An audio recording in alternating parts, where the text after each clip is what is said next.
Tonight on Talking Politics, we'll look at a new push to make the Massachusetts governor's office a lot more transparent, plus a call to consider reparations in Boston.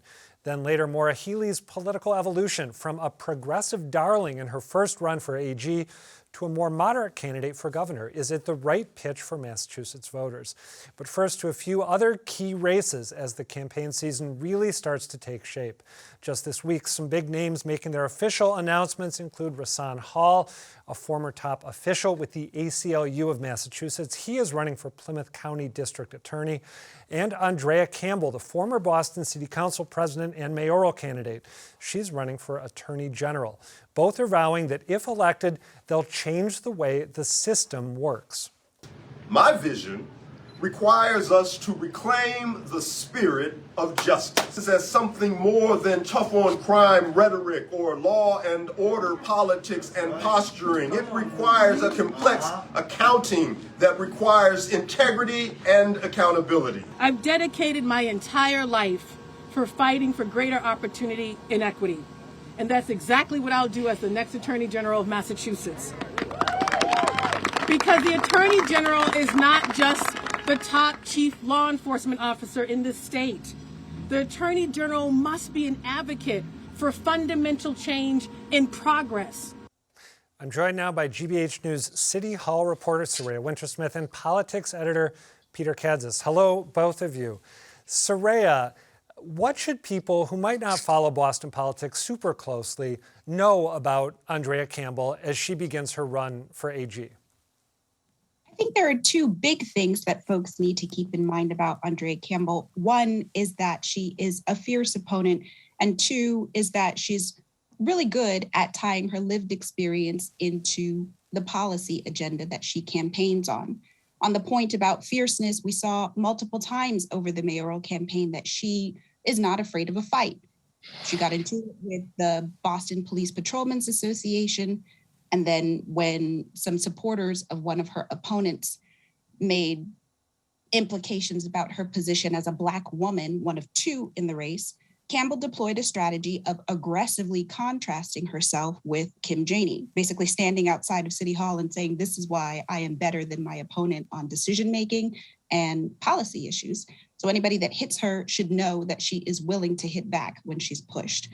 And then on the campaign side, she's been very clear about how her connection to law enforcement and incarceration and reentry informs why she wants to change systems. I think that can be very effective when you are campaigning, like very powerful when you tie a formative sort of life experience to policy. And we should mention, some people will know this, some people might need a reminder. Her father was incarcerated, and she had two brothers who spent time or have spent time in the prison system. Her twin brother, Andre, died while being held by the state in pretrial detention.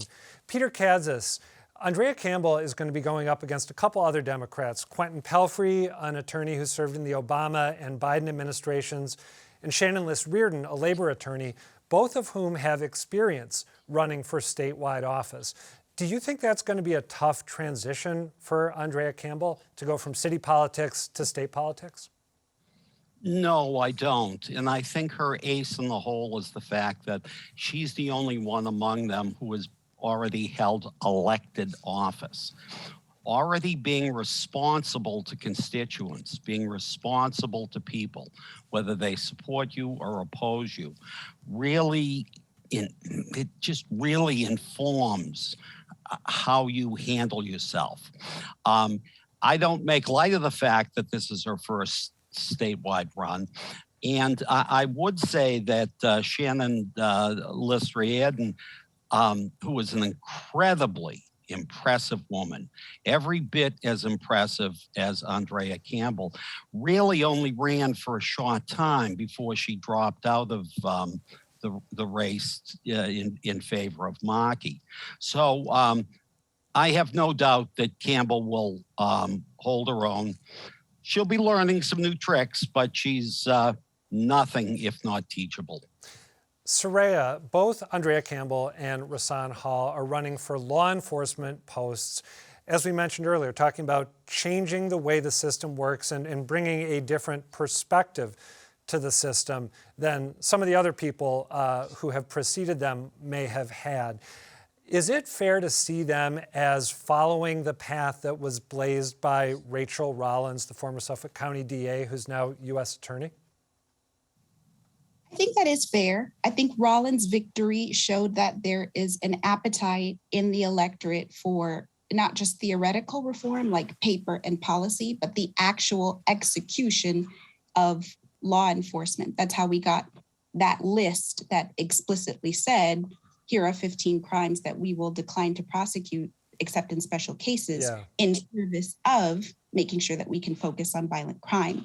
I think folks of color in the greater Boston political world may argue that it stretches back even before Rollins. And I think in talking to Peter, just, as an editor and a Boston person, he pointed out that the Attorney General's office specifically has been going through change, beginning with Martha Coakley's election. Let's get you, Peter, to talk a little more about the evolution of the office, because you fill the same role for Saraya that you have filled for me for a long time now. You're the guy who grew up here and knows deep history in a way that I don't as a newbie. Talk a bit more about the evolution of the AG's office and who's held it. Well, the evolution in the office really began with Frank Bellotti, who, much to many people's surprises, saw this regular Democrat branch out aggressively into consumer regulation.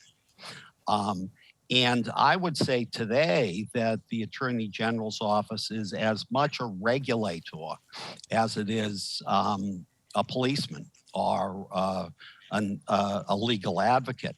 I'd like to return to this point, if I may, about the Rollins and prosecutors. By all means, yeah. I agree 100% with Saraya. Yes, Rahsaan Hall and Campbell will be following in Rollins' footsteps. But Rollins shouldn't be considered as a lone figure. There's a larger context here. There's been a movement afoot for several years, and it's called progressive prosecutors. And there are, I don't know, don't hold me to this, 8 or so have been elected around the country. Maybe among the best known is Chesa Boudin out in San Francisco. And he's extremely progressive. An interesting footnote, his adopted father is Bill Ayers, the former weatherman. But Hall and to a different extent Campbell are part of a groundswell, a bottom-up movement to reclaim the levers of law and justice for the people. It's very populist. It's more aggressive than what Maura Healey did because these things come in steps. Yep. I mean, Saraya, let's turn to a different topic. There's a push right now in the Boston City Council, led by City Councilor Julia Mejia, to create a special panel that's going to weigh the possibility of reparations in Boston for the city's legacy when it comes to slavery and racism. In this context, if Councilor Mejia gets her way, what would reparations mean exactly? That's a great question. I think the short answer is that's precisely what this commission that Mejia wants to put together would parse out. I talked to her back when she introduced a hearing order to have a discussion about the possibility of reparations last year. And at that time, and still now, she says that the point that she wants is to acknowledge harms done to Black American residents in Boston, and then think about ways to repair that harm. And she says that that could look like any number of things. Maybe it's a check. Maybe it is a public acknowledgement. Maybe it is fostering equity across certain areas. I just want to add that Boston is not alone in this effort. We've seen a number of governments across the nation take up commissions or committees to try and figure out how reparations would work and what they would look like.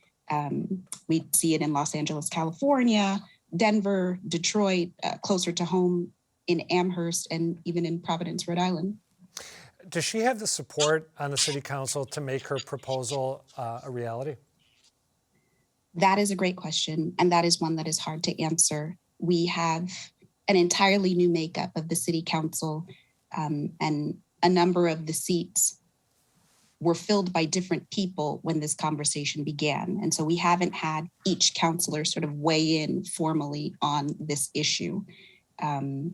There are, I would say, a small contingent that you can bet money on, that they're pro-equity and they make people of color a big focus of all of their policy. And they probably would vote for Mejia's commission as is. I don't know that there are enough of them to move this forward without question at this point. Peter Kadzis, turning to the governor's race briefly, Geoff Diehl, the Republican candidate, first one in the race, now he has some competition. He announced this week that he was tapping Corey Lewandowski, the former campaign manager for Donald Trump, to help out with his campaign. Lewandowski's been a very high-profile figure in Trump's orbit over the years. He also was accused of sexual misconduct by a woman last September, the wife of a prominent Republican donor, after which South Dakota Governor Kristi Noem, a Republican candidate for governor in Nebraska, both cut ties with him, as did Donald Trump's own super PAC. What do you make of this move by Geoff Diehl? Well, Adam, remember Star Wars? I do. Bring up the music that came on every time Darth Vader appeared in the film. That's the background against which we have to imagine Corey Lewandowski. I see Lewandowski filling two roles.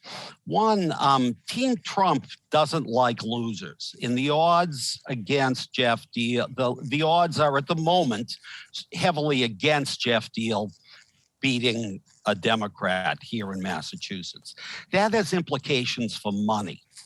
I think the fact that a bankable Trumpian name like Lewandowski has pitched his tent inside, the Diehl fort could be a plus for raising money from the MAGA world. Secondly, Lewandowski is a bare knuckles brawler.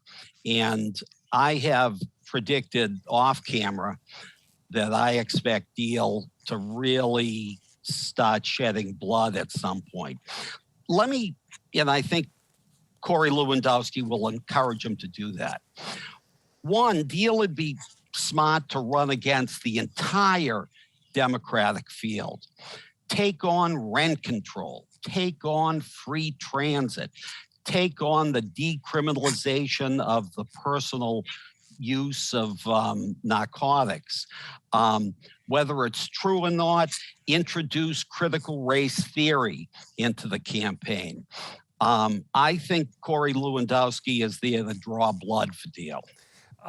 I want to ask you about Bill Galvin's idea for gubernatorial transparency, but I need to ask you a follow-up question. The kind of campaign that you just described Diehl running, I could see it getting Massachusetts Republicans really excited and maybe bringing in some outside money.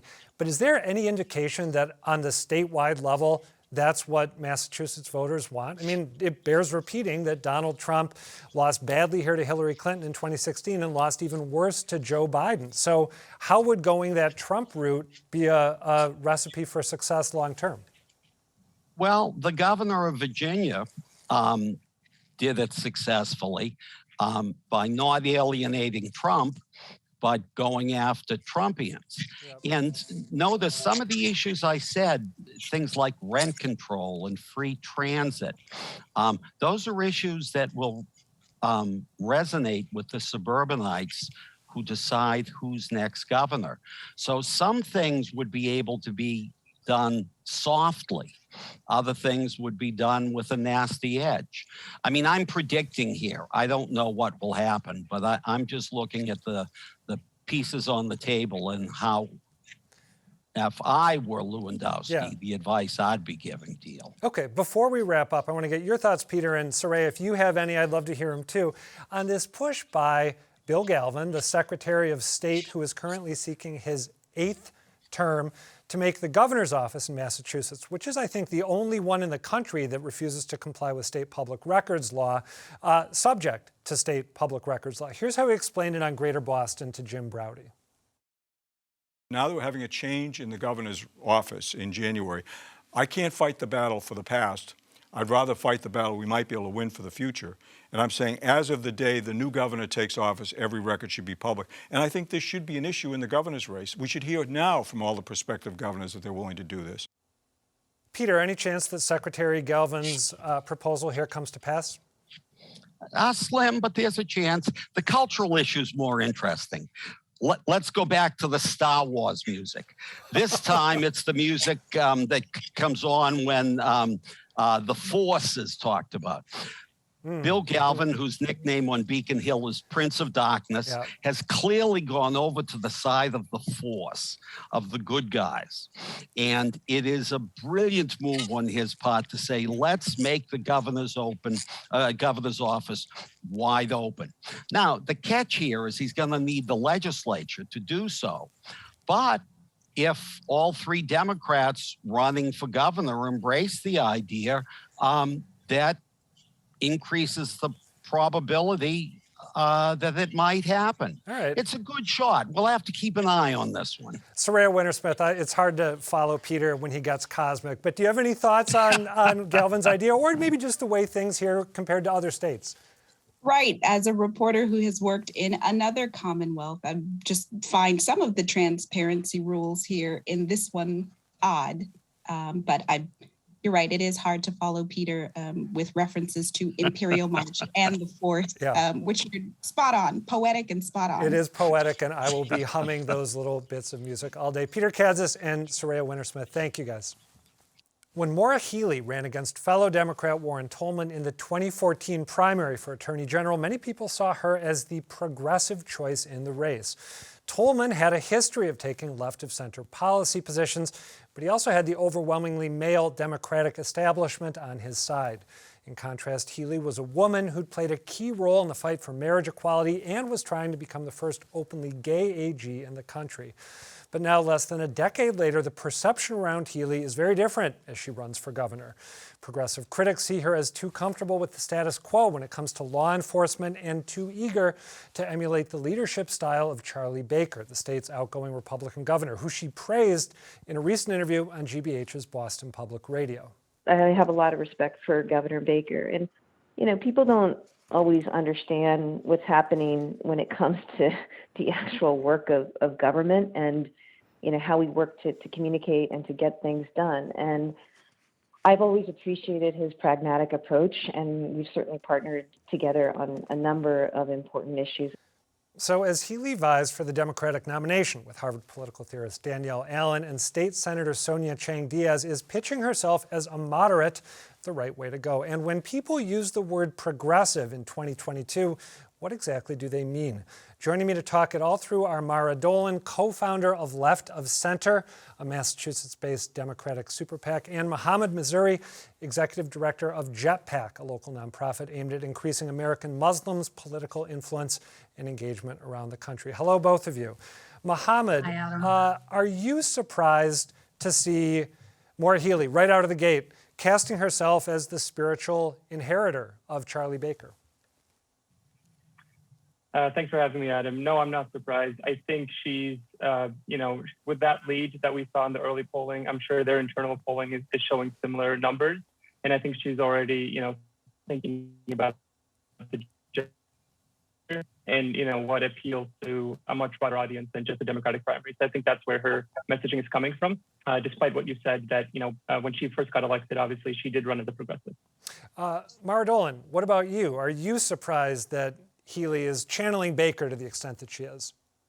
I don't actually think she's channeling Baker. I think she's making an accurate statement of support. The political reality of Massachusetts is that Charlie Baker's has had wide support. He's won twice, and it makes a lot of sense for her to say something positive about him right off.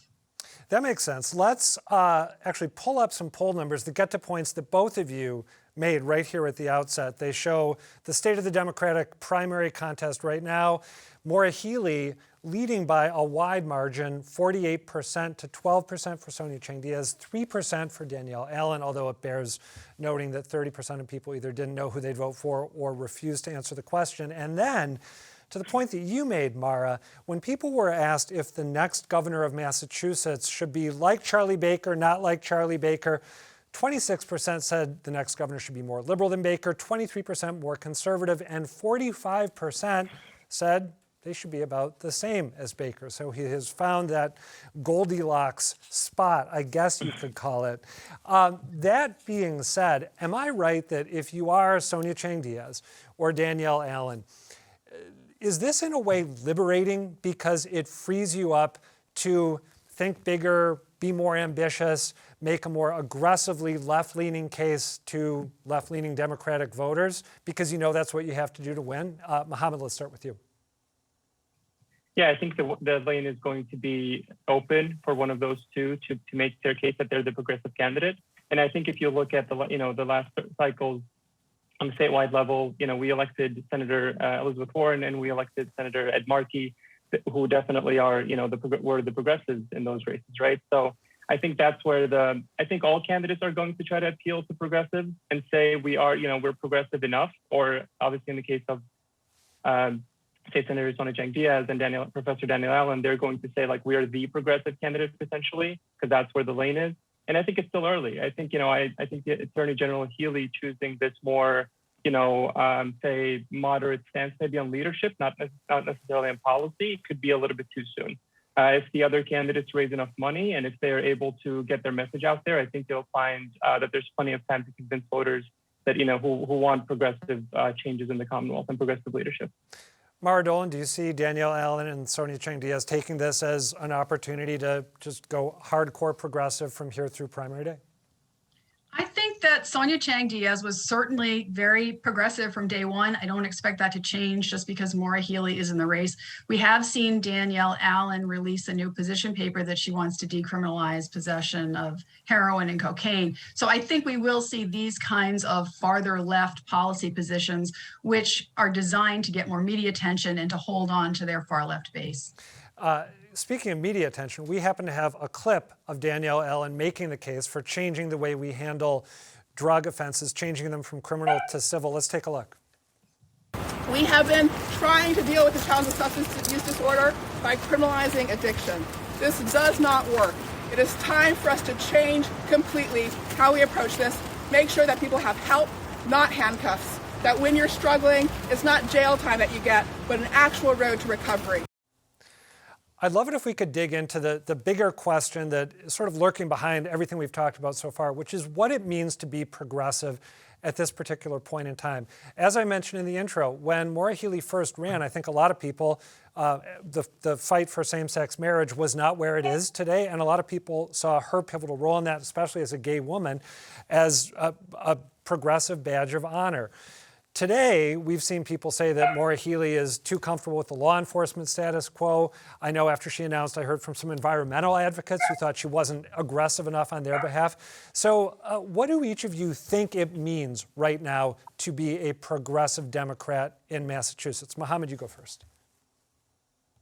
I think it's what you saw from Senator Ed Markey last year. When we're talking statewide, or it's what you're seeing from Representative Ayanna Pressley. It's what you're seeing from, Mayor Michelle Wu, and even in gateway cities like Worcester, what you're seeing from Councilor Etel Hadjiai, who just got elected. These people are running on very progressive, on policies that would essentially transform our society, where the wealthy, the super wealthy, the people who traditionally had access to most resources, have to give up some of those resources to make sure that we lift truly all people out of poverty and that we end things like homelessness, and that obviously the criminal justice system actually has justice in it. And I think we're going to see more of that also in DA races this year, as you can, and with all these different people who have announced already, and people like, Rahsaan Hall from the ACLU, who started the DA project of, getting more progressive DAs. Mm-hmm. I think that's really what it means to be progressive today. There's the policy element of it. But I think also people want to see a sense of urgency and leadership as well. And that, especially on issues like climate change, we want to see action right now. And I think that's what it means to be progressive today. It's not just, saying progressive things. It's also actually acting with urgency. Before we go to Mara, I want to mention, Mohammed, you cited Ed Markey as an example of someone who embodies what progressivism means at this point. He, as you both know, took some flack from younger progressive supporters when they thought that he was too supportive of Israel vis-a-vis the Palestinians in some public comments he made. So Mara, how does your understanding or definition of what it means to be progressive stack up with Mohammed's? Well, I think I agree with his definition of how progressives see progressives. I know folks who don't like the word progressive because they say, look, we're all Democrats. And that's where I come down on this. And I think that the people who define themselves as progressives and Democrats have much more in common, even in terms of policy. And the differences really come down to tactics and strategy, and the difference between being an activist and being a legislator. And that what you are able to do as an activist is very different from what you can do as a legislator. And as a legislator, you have to compromise with other legislators in order to pass legislation to enact the policies that progressives want. I want to make sure that I understand this, because this is very interesting. You feel, am I hearing you right? You feel like it is maybe time to retire the term progressive because it is divisive for Democrats, or am I paraphrasing incorrectly there? You know, I wouldn't, just on the spur of the moment, yeah, I'd like it if we could just go back to calling ourselves Democrats. All right. Mohammed, what do you think about that argument that Mara makes? Is it, for Democrats, broadly speaking, useful to have progressiveness as a point of distinction or a criteria to be sized up, or is it counterproductive in some way?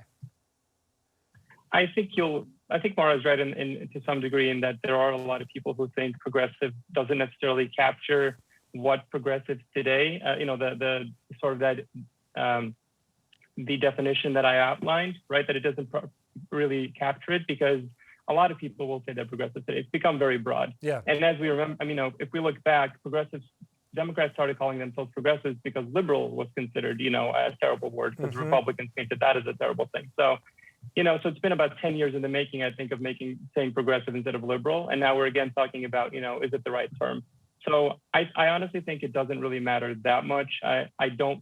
What matters, voters look for policy proposals, they look for vision, they look for things like, charisma for that matter, do they connect with the candidates and leadership style? And they actually do listen to what you're saying more so with just how do you identify? I think that's the majority of voters. So I think at the end of the day, if you identify as a Democrat and a progressive Democrat, I do think people, that appeals to the majority of Massachusetts voters.